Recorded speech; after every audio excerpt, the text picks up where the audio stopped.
Live from WTVO Rockford and your home team. Eyewitness News at 5 starts now. A man surrenders after a double shooting and standoff in Rockford. Now we're learning more about what led up to the situation. 2 years after a state line man's murder, the person responsible still hasn't been caught.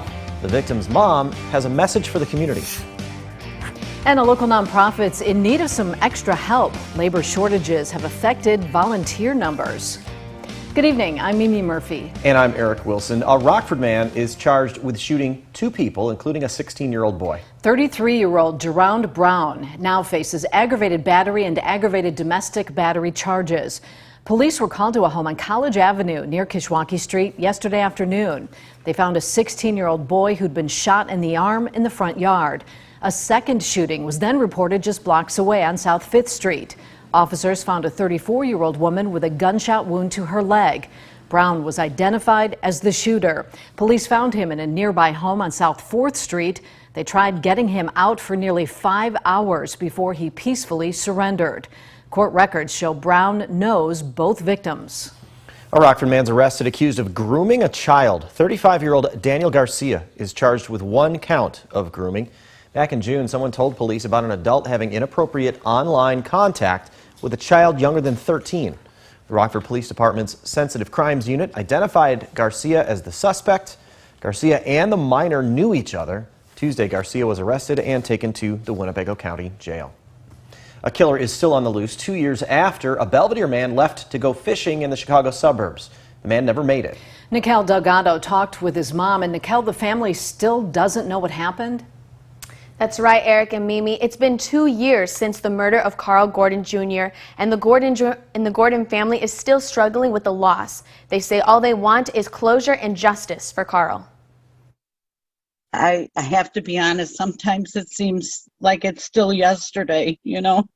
Carl Gordon Jr. was last seen May 29, 2020. His family says he was going to Joliet to go fishing. They reported him missing after he never showed up. Less than a month later, Carl's body was found in the Little Calumet River in Blue Island. He was shot to death. Carl's mother, Nadine, says it still doesn't feel real that he's gone. The next day you cry, you know. One day you smile and, you know, you try to cherish the memories, you know, and that's the best you can do, you know, with, you know, me and the kids. Nadine tells me Carl was a great father and role model to his 3 kids, nieces, and nephews. Now he'll never get the chance to see his kids graduate, walk his daughters down the aisle, or see his grandchildren. And he really tried to, you know, set great examples for them. When he had his restaurant, he had his nephew in the kitchen with him, and his niece working, you know, in the restaurant, waitressing, and just, you know, trying to teach some life values. Nadine says she doesn't understand how could someone kill Carl. I would like these people that did this to my son to not be able to walk the streets every day and just say, hey, life is grand and joyful. And now just wants closure for the family. It's just not a name on a piece of paper. It's not, you know, it's my son, and I want justice for him. The Gordon family has been honoring Carl by doing the things that he loved to do. If you know anything about what happened to Carl, call Belvidere Police. Eric? Thanks, Nicole. A 5th fire on a Dekalb block this year raises suspicions. Firefighters were called to Kimberly Drive around 8:30 this morning for reports of a fire. When they got there, they were told that fire, which started in the hallway, was put out. Fire crews then handled ventilation of the common spaces. Damage to the building was minimal. No one was hurt. Dekalb Fire and police are investigating. More than 24 local agencies and organizations were on hand today, offering help and guidance to anyone who needs it. The Community Resource Fair was at the Boys and Girls Club on Kilburn. Organizers say this is a direct result of a community listening session a few months ago. People who attended found help with employment, housing, mental health, and more. I really hope that folks are able to meet with our agencies that are represented today, get some needed resources, get signed up for programming, have some conversations about maybe some new potential jobs, and receive some legal advice if they need. Really, we have almost everything here today, and look forward to serving the community as best we can. If you missed today's fair, organizers say you can reach out to the mayor's office for help. A local nonprofit calls on the public for help feeding the hungry in our community. Rockford Rescue Mission needs volunteers. Administrators say they, like many others, have been hit hard by labor shortages. Plus, the mission is experiencing a wave of COVID cases in its program departments. Food services needs the most help. The mission provides breakfast, lunch, and dinner. Volunteers serve food, set tables, and wash dishes. Right now we're serving about 400 meals a day. I mean, think about that. That's over 300 eggs in a single breakfast, 75 cans of beans at lunch. We're serving so many people, so many meals, and we need those hands and feet to help make that happen. If you want to help out, find the link to register in this story on mystateline.com. Republican Congresswoman Liz Cheney of Wyoming was increasingly open today about considering a 2024 presidential campaign. She lost her primary bid yesterday to a challenger backed by former President Trump. Speaking to NBC News, the third-term Congresswoman called Trump, quote, a very grave threat and risk to our republic. She says defeating him will require a, quote, broad and united front of Republicans, Democrats, and independents. Cheney adds she intends to be part of that effort. Harriet Hageman won the primary with 66% of the vote to Cheney's 29%. The Chicago suburb of Naperville votes to ban the sale of most assault weapons. The city council passed the ordinance overnight by a vote of 8-1. It does not ban the sale of high-capacity magazines for handguns. It also does not affect the sale of high-powered rifles to members of law enforcement or the military. The new ordinance takes effect January 1st. Students at Highland Park High School returned to class today for the first time since the deadly 4th of July parade shooting. For the past 3 days, teachers at the school have been in training, preparing to respond to whatever needs students may have. Counselors will be available. Students will notice new safety and security measures this year. They include scanning everyone into the building and devices that alert staff if a door that should be locked is propped open. The school district says the new security measures were all planned before the July 4th shooting. Summer's officially over for kids in McChesney Park and Loves Park. Harlem students made their way to classrooms this morning. This is what it was like outside Harlem High School. Kids piled out of district buses, cars lined up for drop-offs.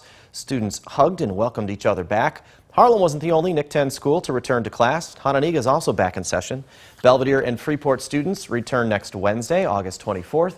Rockford classes resume Thursday, September 1st. Now, your first warned weather forecast from Chief Meteorologist Candace King. Well, good evening. Welcome back. We've got our 8th week of weather in your backyard. And for some, you know what? This may have been a rough day, but not for us in the backyard of Terry Davis here in Rockford. We've got our weather in your backyard, and you know, we've got some beautiful weather out here. Thank you so much for inviting us to come to your home, opening it up, Terry, for this.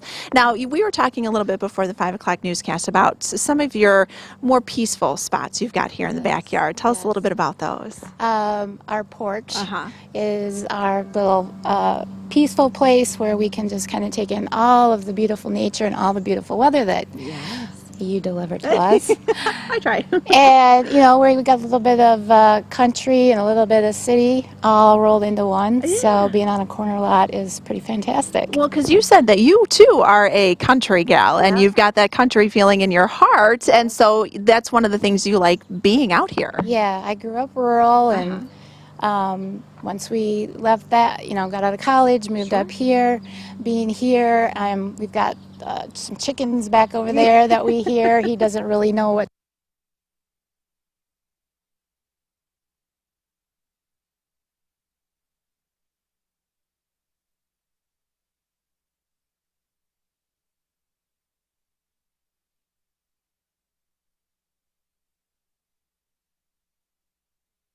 Oh, no, I wanted to hear what the chickens were going to do. We're all waiting to hear about what happened to the chickens. Darn it. Sometimes technology doesn't behave. So what we'll probably do is take a break, plan on having Scott Leber come up next, and then maybe see if...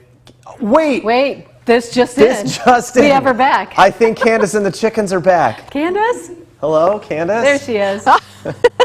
I can hear you guys, Eric and Mimi. I know we were in a good conversation here with Terry. They were talking about the chickens. They wanted to hear more about the chickens. Okay. Well, we hear them. I've never seen them, but they have no alarm clock. They just talk whenever they feel like it. But they're there. They're there, yeah. So we have it all here. Oh, yes. Well, thank you so much for that. And we will do this all over again at 6. And Chloe, thank you.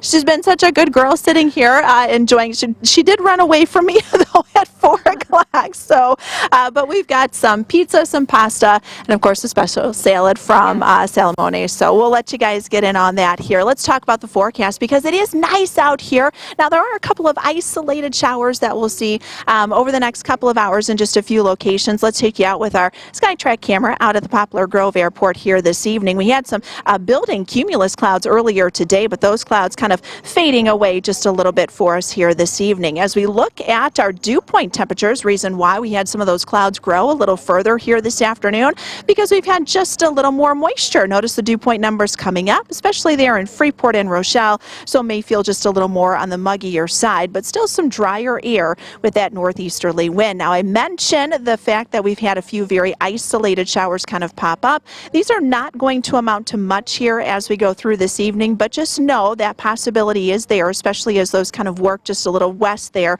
of I-39. But over the course of the next couple of hours, as we get closer to sunset, we will see those showers kind of diminish, and that'll leave us with a mostly clear sky here as we go through this evening. Temperatures for us are in the upper 70s and lower 80s. Not a lot of humidity out there, so notice the heat index factor not too far up from where the actual air temperature sits. You're at 79 in Dixon, 76 in Rochelle, and we're at 81 in Rockford.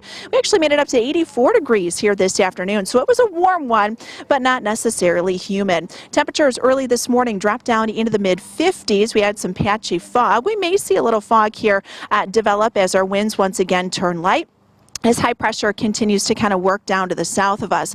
As we go through the afternoon on Thursday, you'll notice the wind kind of shifting direction.